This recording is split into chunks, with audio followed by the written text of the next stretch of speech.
we're going to be working with sampling distributions, and we're especially going to be looking at the sampling distribution of the sample mean. For the sampling distribution of the sample proportion, please see the PowerPoints on ELMS.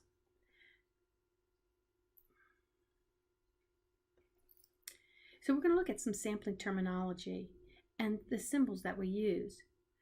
Statistics estimate parameters, and X bars is the symbol we use for sample mean, and it estimates mu, the symbol for the population mean.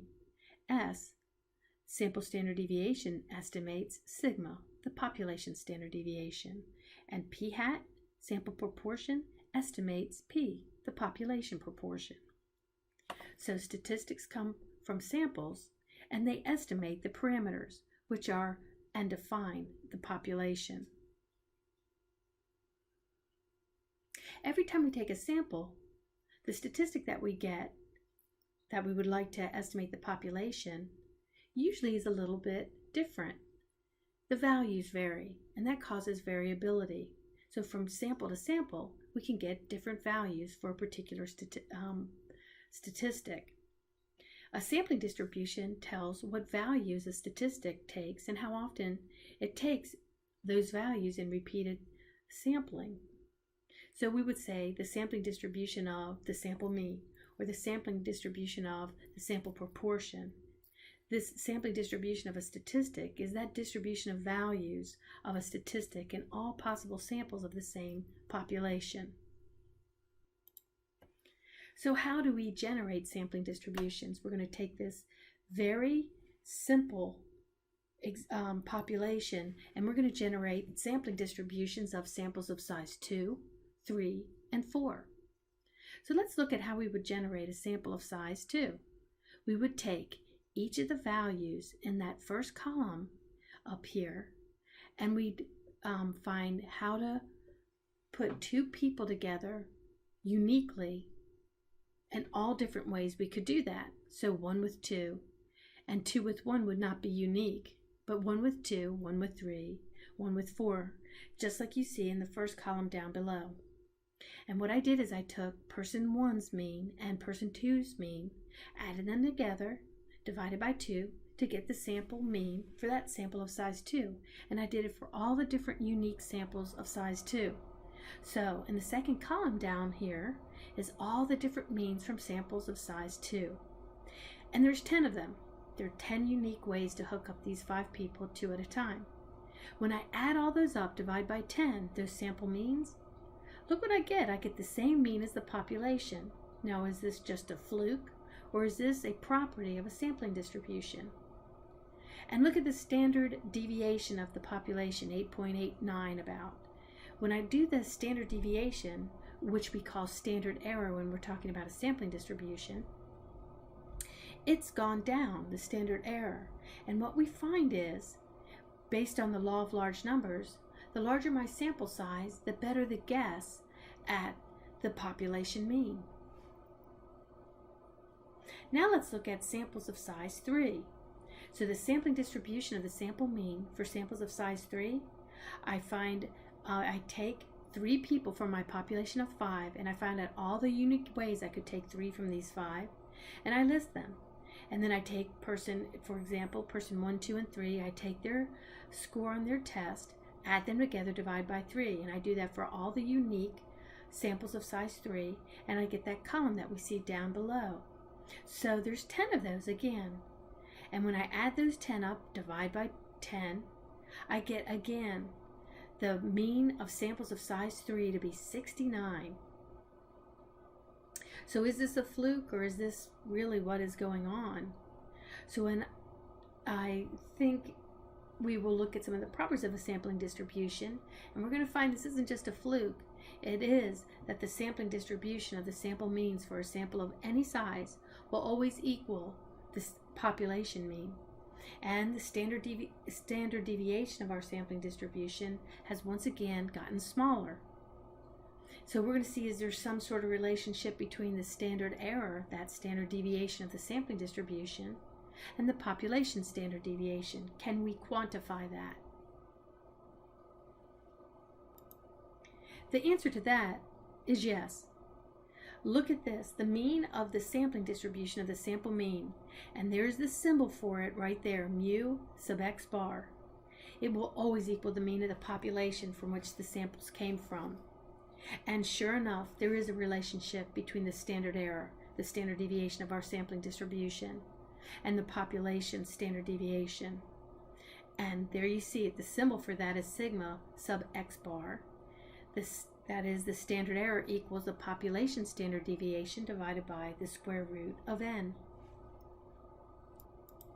And something very important to note, if the population is normally distributed, that is, if we know that the population is normally distributed, then the sampling distributions, no matter what the sample size is, will be normally distributed. Because if you take a sample from a normal distribution, it's going to be normally distributed. So, what happens if my population isn't normal? Sure, I can find the mean and standard error, but I wouldn't be able to find probabilities of these sampling distributions. And we're going to see that's the whole point of sampling distributions, is we want to be able to estimate from our sampling distribution the mean of the population. So is there something special about sampling distributions that we don't know about yet? And the answer to that is yes. Look at this very right-skewed distribution. If I take samples of size 10 or 15 or 20, what does my sampling distribution look like? Well, from that very right-skewed distribution, I took samples of size 10, and look at that distribution. It's not looking very right-skewed. In fact, it's looking more symmetric than right-skewed. And let's take a look if we even take sample sizes a little bit larger. Look at the sample of size 40 and the sample of size 160. You would never know that the parent distribution was highly right-skewed. So what we find is that our sampling distributions become approximately normal as our sample size increases. And why would that be? Well, by the law of large numbers, if we use what's called an unbiased estimator, it will always estimate the true population mean, and our guesses get better and better, so they bounce from the left and right of the value, and it gets smaller and smaller to where it becomes quite symmetric, as we can see here. Now, for some distributions, it doesn't take a very large sample size to see this symmetry, and for others, it takes a lot. But we're going to find out that there's an actual law that's been proven. It's called the central limit theorem. And it says, regardless of the shape of the population distribution, the sampling distribution of the sample mean becomes approximately normal as the sample size n increases. So we would say that our sampling distributions become approximately normal as n increases. So we would actually know the shape of our sampling distribution. X bar is approximately normal with the mean equal to the mean of the population, and the standard error is sigma divided by the square root of n. But n large enough, what does that mean? We could all have a different n that we think would be appropriate. Well, in our class, we're going to say for n greater than or equal to 30, we will evoke that central limit theorem. So if we don't know anything about the parent distribution, or we know that it's not normal, if our sample size is 30 or more, it's reasonable to assume that the sampling distribution is approximately normal. That will be what we will use in our class. So in this example that we see right here, this sampling distribution problem, we know that the parent distribution is normally distributed with a mean of 20 and a standard deviation of 12. So we can fully describe the sampling distribution in part A. We want to do samples of size 4. And since our parent distribution is normal, we know that this is normally distributed. So X is normally distributed with a mean of 12 and a standard deviation of 12 divided by the square root of 4, or 12 divided by 2, which is 6. And so we could calculate this probability between 16 and 24. And if we had a sample size of 9, that is a totally different distribution. It's the sampling distribution for samples of size 9, and it would have a mean of 20, but a standard error of 12 divided by the square root of 9, which is 12 divided by 3, or 4. So it has a much tighter distribution.